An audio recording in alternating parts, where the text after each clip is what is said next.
the problem with that is I wanted to challenge it. I like challenging the conventional thinking. And I've heard that many times. Whatever you pay down, that's the rate of return you're going to get.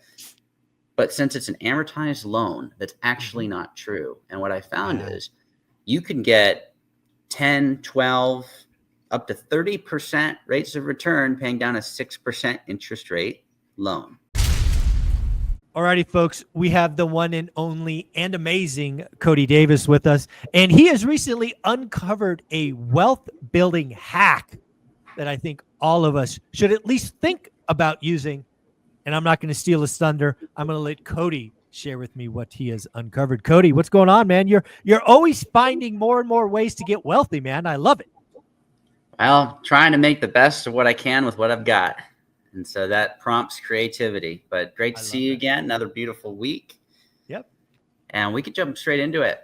Yeah. This stems from a conversation I had with a property owner, an 8-figure property owner. And he has bought and sold properties based on how things feel. The numbers had to make sense, but he's built his portfolio over a long period of time. It had to cash flow. But if it felt good, he did it. If it didn't feel good, he wouldn't do it, or he'd sell it at that point in time. Like it. And he brought up, he's like, well, you could just pay down your loan on your property, but then the only problem is your return is what the interest rate is. And that caused me to think, because mortgages are not simple interest, they're amortized. The way it works, there's a schedule that's fixed whether you accelerate it or not. There's a fixed schedule. And so it caused me to think, I spent some time, came up with my questions, and I used ChatGPT as a tool, which is what it is.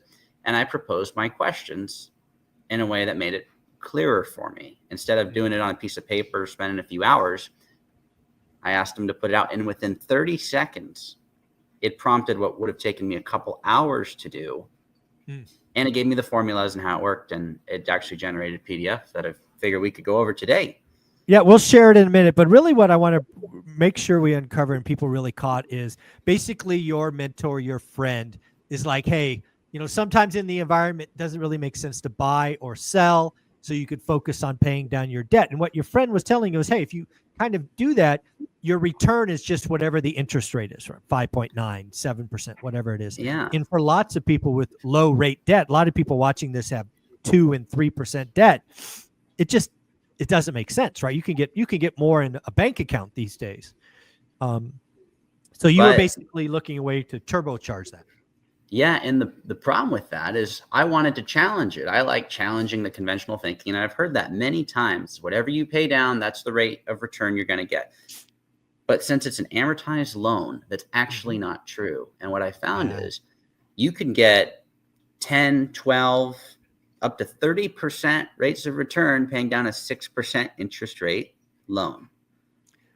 All right, Cody, this is the wealth hack. I'm going to say it again, then we're going to look at what ChatGPT built just in a moment. But let's just say you had a 6% loan and you're interested in making a 30% return.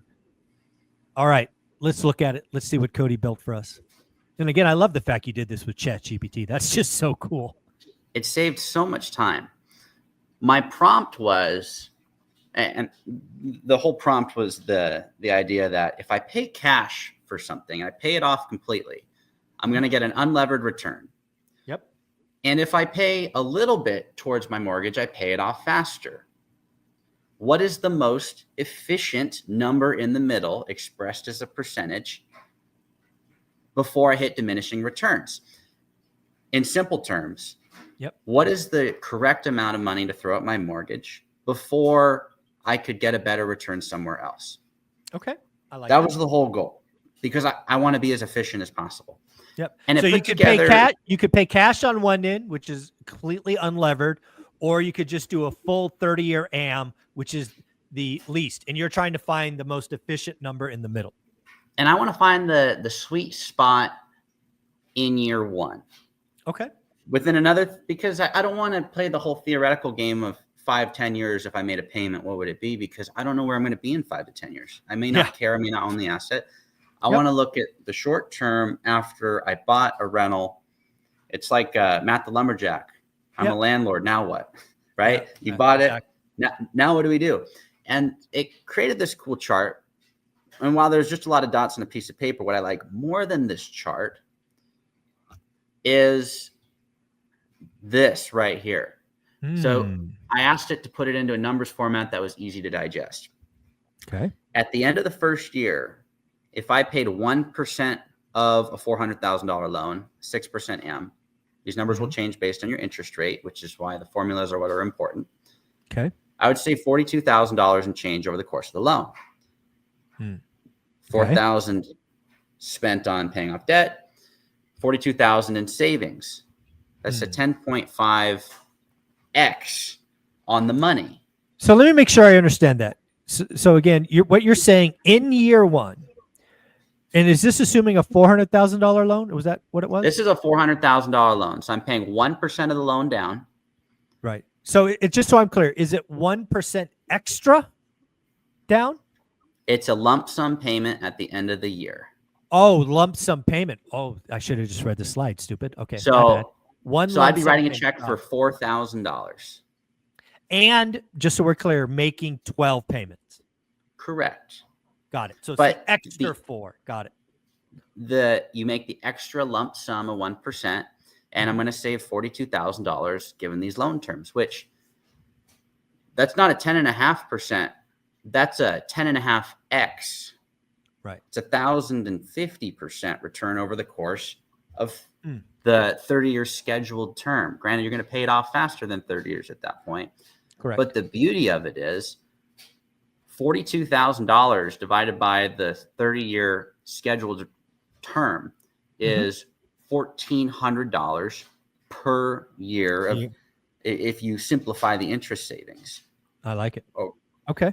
$1,400 on a $4,000 investment is a 35% rate of return annualized. Yeah. So again, folks, So what he's doing there, right? He took his $4,000 lump sum payment. He's taking the total interest saved of $42,000, dividing that to get a yearly number, and then he's taking that yearly number $1,400 against the $4,000, and he makes, I don't know what it was, 32%. That's pretty wild. 35. And 35. Sorry. For some of the people that are watching this that may say, well, mathematically speaking, actually different because you're saving time on the back of the loan and you're waiting 1 year to make this payment. But the concept remains the same, and the math is there to support it. You can get a much higher rate of return than just saving your interest rate, because what you're really doing is saving time on a set of scheduled payments. You're skipping into the future. Right. And the time is the thing at the end of the day you can't get back. So if you can do something to where you can budget, it's like, okay, let's budget 1 year, first year of ownership. How can we save $333 a month to make our $4,000 payment on our $400,000 loan? And if we can do that, not only is that going to save us interest on that money we put down, but it's going to save us enough money to buy our new car over the course of that term. You can look at things a little differently, and that goes a long ways. I like that. This is a very unique way of looking at it. Your mind simply works different than most people. It's pretty awesome. Yeah. And it goes even a little bit further. ChatGPT is an amazing tool. I asked it to give an actual example and simplify it a little bit further. And we don't have to go super deep into the weeds. That people can use the tool, and luckily they're free. Yeah. I don't have to pay money to build this. It's limited to what you can prompt and think. But it gave an example, the $400,000 principle. This is what's tied to that chart up above. And it theorized that between 1 to 5% of the loan balance provides the highest return on investment at the end of year one. It's a 5x to 10x return, not percent, but multiple. Yes. Interest saved per $1 paid. And this ties directly, you notice the 5 all the way up to 10. It's mapped out here so people can rewatch this, but it's amazing that there's an actual number people can shoot for now, because I haven't heard anybody giving actual specific examples. Dave talks about, well, what if we just make as many extra payments as we can to hammer our debt one at a time? Right. So you do the consumer, then you do the home. Well, now there's an actual metric to shoot for. Right. And when you have goalposts, it's much easier to score. Yeah, if you know where you're shooting, it's a lot easier to score. Exactly. So okay, this is great. This is all theory. But now that you've done this, now that you've clearly digested it and can share it with folks, which is really where the power of this comes from, what is Cody doing different? So there's a couple things on that. What I've learned with commercial real estate and residential real estate is that a loan is a loan. So they're amortized. You can do this on residential. You can do it on commercial. I'm doing a few things moving forward, and I actually texted you about it for your thoughts. Yep. I'm setting up all my mortgages to pay. So example, I've got a $6,000 PI payment, principal and interest, on a 12-plex.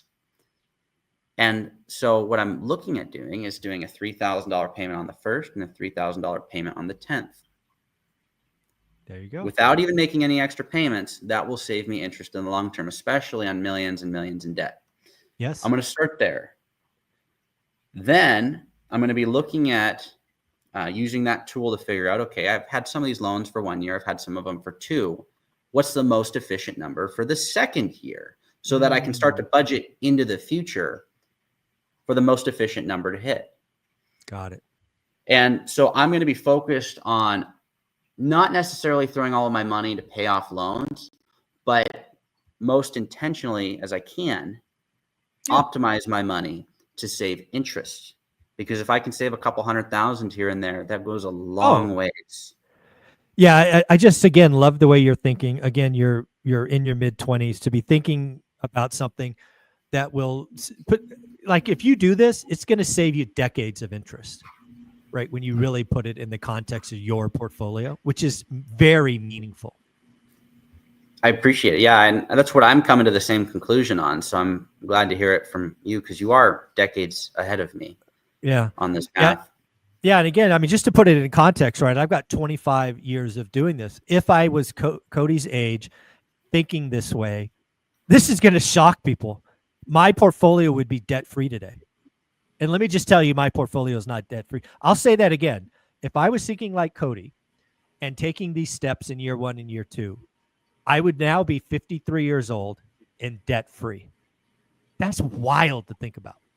Wow. That's crazy. Yeah. Oh. And that's not a small portfolio. No, it's not a small portfolio. It's pretty wild to think about. So Cody, again, I don't know what is in your brain that makes you think so different, but I appreciate it. I love that you're always questioning things. You're taking common, I don't know, theories and really digging deeper. You're using technology like ChatGPT. You're getting visuals. And most importantly is you're leaning into learning. And I think the best learning comes when you could share it with others like you just did right now on this channel. So I think you've got it. I think you're on a great path. And I look forward to seeing what you do with this. I appreciate it. Thanks. Yeah. Cody, where can people find you? Cody Davis Business Adventures on YouTube every Tuesday and Thursday at 3 p.m. Pacific, officially on a schedule. I love it. Keep it up, man. Keep doing great things. It's going to grow and grow, and you're really going to change people's lives. So, Cody, keep it up. Appreciate it. Thanks.